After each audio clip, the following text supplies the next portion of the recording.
when we are thinking about teaching vocabulary, we think there are so many words.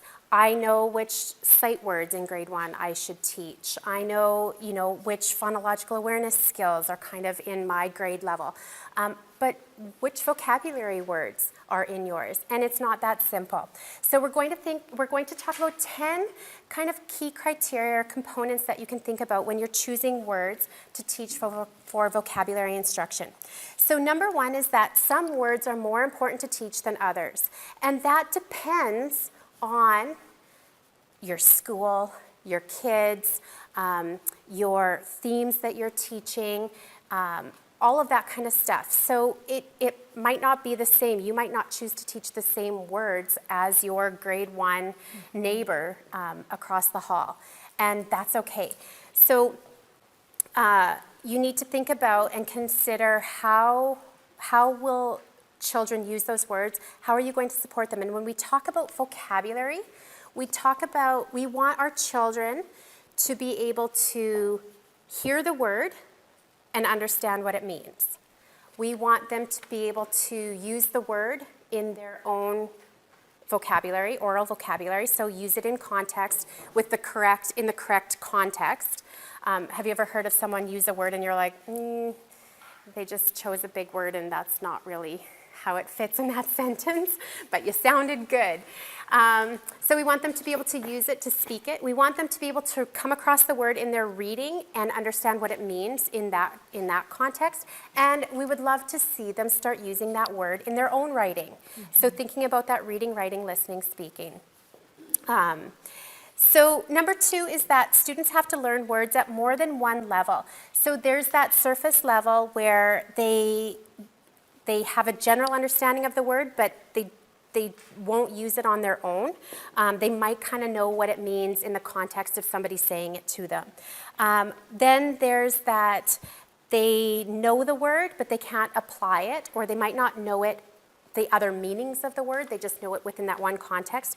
And we want them to start that deeper knowledge where they can use the word, they know the multiple meanings, they can use it, and that's when we see it in those different representations. Number 3 is that students learn words when they experience them multiple times.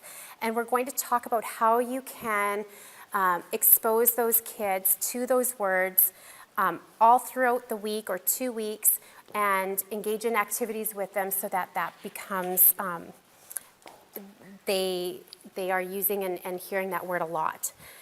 And number 4 is asking them to look up a word in a dictionary and define it does not help them learn the words, okay? There are better ways.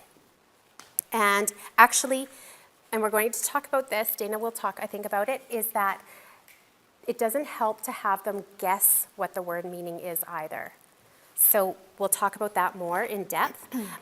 When students learn new words, they build patterns of networks of meaning called word schemas. So we need for them to build on the words that they already know and then use those to think of like a web. Use them to build those schemas, those networks of meaning. So number 6, students can learn words through the use of wide reading. So that just refers to exposing them to a wide variety of materials and text types. And of course, when our kids are the age that we teach, they're pre-K to grade 3, they're not going to gain that rich vocabulary through reading on their own because they're reading material where they're learning how to decode.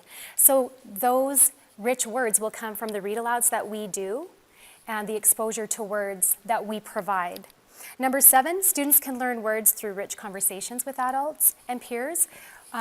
So we've spoken to the fact that young children need to interact with adults and peers to gain language. But it's interesting, young children's listening and speaking competence is in advance of their reading and writing skills.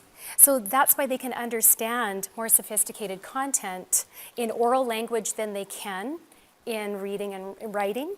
So oral language plays a huge role in their acquisition of vocabulary words. Number 8, students can learn words through wordplay. So of course, anytime they can act out the word, or we can turn it into a game, or we can sing a song that has the word meaning in it, kids are going to remember and be able to retrieve those words. Number 9, students can learn words through direct instruction. So, which is what we're going to get to is kind of showing you a suggested plan of direct instruction for vocabulary words. And number 10, most students need word learning strategies to become independent readers. So we want to prepare them so that when they come to words that they don't know, they have some sense of morphology. We've taught them prefixes and what the suffix means so that they are able to decode those multisyllabic words and gain meaning.